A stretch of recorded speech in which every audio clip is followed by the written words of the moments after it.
یا غوث معظم نور ہدا مختار نبی مختار خدا. آپ کو نبی نے بھی پسند کیا ہے اور اللہ نے بھی پسند کیا ہے.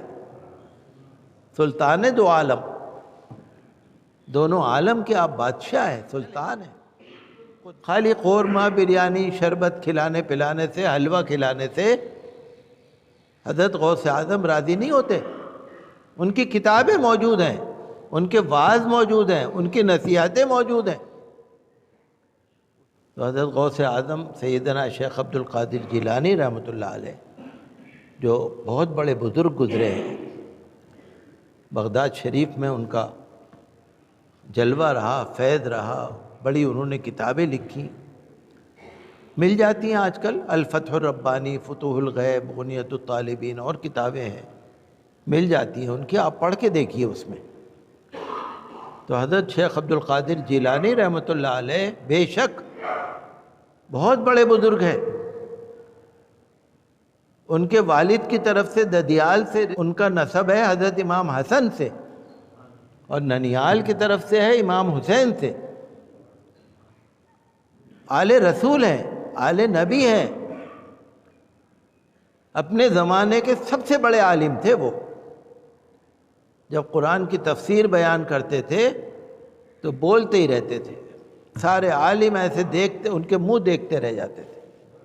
جب بیان کرتے تھے، تقریر کرتے تھے، ہزاروں لوگوں کے مجمع میں، ہزاروں، ہمیں تو لاؤڈ اسپیکر لگانا پڑتا ہے، انہیں نہیں لگانا پڑتا تھا، ان کی آواز سب کو جاتی تھی.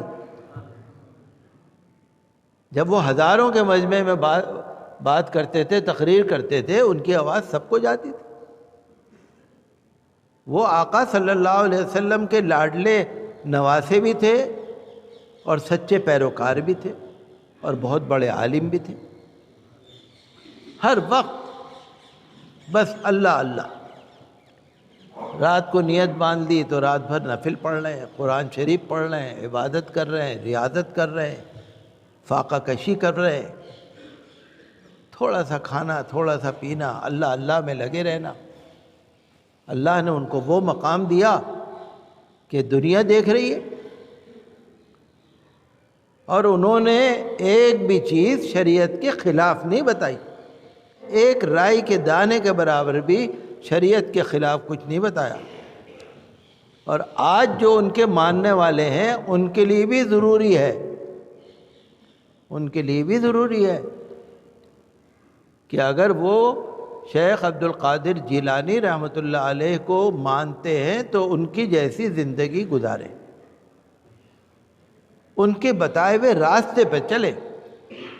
خالی قورمہ بریانی شربت کھلانے پلانے سے، حلوہ کھلانے سے حضرت غوث اعظم راضی نہیں ہوتے. ان کی کتابیں موجود ہیں، ان کے وعظ موجود ہیں، ان کی نصیحتیں موجود ہیں، اس کو پڑھ کر سمجھنے کی ضرورت ہے. حضرت خواجہ غریب نواز رحمۃ اللہ علیہ نے ان کے بارے میں فرمایا، خواجہ معین الدین اجمیری رحمۃ اللہ علیہ نے فرمایا شیخ عبد القادر جیلانی رحمۃ اللہ علیہ کے بارے میں، یا غوث معظم، یا غوث معظم نور ہدا،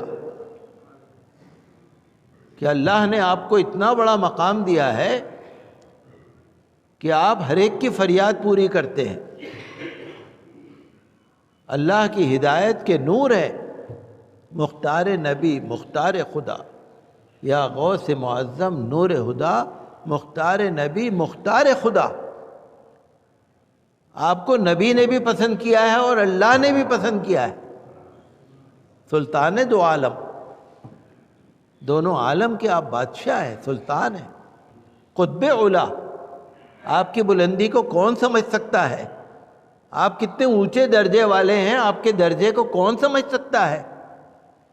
حیران ذی جلالت ارض و سما، کہ حضرت شیخ عبد القادر جیلانی، آپ کو جو اللہ نے مرتبہ دیا ہے، زمین اور آسمان حیران ہیں کہ آپ اللہ کے اتنے برگزیدہ بندے ہیں، اللہ کے اتنے بڑے ولی ہیں. تو ولی کو ولی پہچانتا ہے، ہم نہیں سمجھ سکتے. حضرت خواجہ غریب نواز رحمۃ اللہ علیہ حضرت غوث اعظم کا دور تقریباً برابر کا ہے، ایک ہی دور میں تھے، لیکن شاید ملاقات ہوئی یا نہیں ہوئی یہ الگ بات ہے، ایک ہی دور کے تھے۔ حضرت شیخ عبد القادر جیلانی رحمۃ اللہ علیہ کا وصال ہوا ہے 561 ہجری میں، 561 ہجری میں، اور خواجہ غریب نواز رحمۃ اللہ علیہ کا اس کے 20-30 سال بعد انتقال ہوا ہے، وصال ہوا ہے۔ تو کوئی بھی اللہ کا نبی ہو، کوئی بھی اللہ کا ولی ہو، کوئی بھی اللہ کا نیک بندہ ہو، وہ شریعت کے خلاف نہیں بتاتا، اور اللہ کے ہاں ان کا جو مقام ہوتا ہے وہ عبادت کی وجہ سے ہوتا ہے، معاملے۔ اور آج ہمارے لیے بھی ضروری یہی ہے کہ ہم شریعت کو سمجھیں، عقیدت رکھیں۔ بے شک اللہ کے ولیوں سے تو سب کو محبت رکھنی چاہیے، وہ تو اللہ کے ولی ہے نا۔ آپ تھوڑی دیر کے لیے غور کریے لفظ پہ، اللہ کے ولی،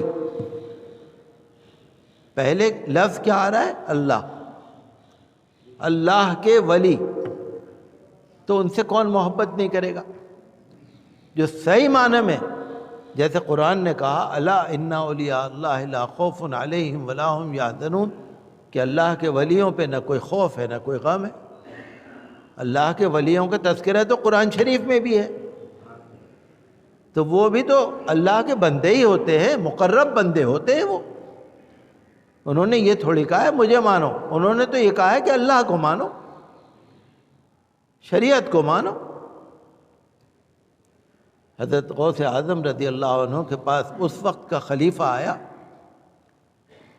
اور بہت ہی عقیدت کے ساتھ اشرفیوں کی ایک تھیلی لے کے آیا۔ پہلے تو انہوں نے منع کیا کہ ہمارے پاس آنے کی ضرورت نہیں، ہم کیا، ہمارے پاس کیوں آتے ہو؟ جب وہ آ گیا، بیٹھ گیا، آپ نے اشرفی کی تھیلی کو لیا اور یوں مروڑا، جیسے کپڑے کو آپ بل دیتے ہیں نا، آپ نے اشرفی کی تھیلی کو یوں موڑا جیسے کپڑے کو بل دیتے ہیں۔ جیسے ہی ان کے ہاتھ میں اشرفی کو انہوں نے بل دیا تو خون ٹپکنا شروع ہو گیا، خون ٹپکنا شروع ہو گیا۔ انہوں نے ڈانٹ کے کہا عوام کا خون چوستے ہو اور ہمارے پاس آئے ہو، عوام کا خون چوستے ہو، یا عوام کا خون ہے جو اشرفیوں میں سے نکل رہا ہے؟ تو وہ لوگ خود بھی اللہ سے ڈرتے تھے اور اللہ کے دین کو پسند کرتے تھے۔ آج ہمارے لیے ضروری ہے آپ نبی کو بھی مانیں، صحابہ کرام کو مانیں، خلفائے راشدین کو مانیں، اللہ کے ولیوں کو مانیں۔ سب نے یہی کہا ہے کہ قرآن کو مانو، اللہ کو مانو، سب نے یہی کہا ہے۔ تو جب ہم اس راستے پہ چلیں گے تبھی تو اللہ کی رحمتوں کے مستحق ہوں گے۔ اللہ تو کرم کرتا ہے، اللہ تو کرم کر رہا ہے، اللہ کا کرم تو جاری رہے گا۔ کبھی کبھی وہ ہمیں آزماتا ہے اور کبھی کبھی ہمارے گناہوں کی وجہ سے پریشانی آ جاتی ہے۔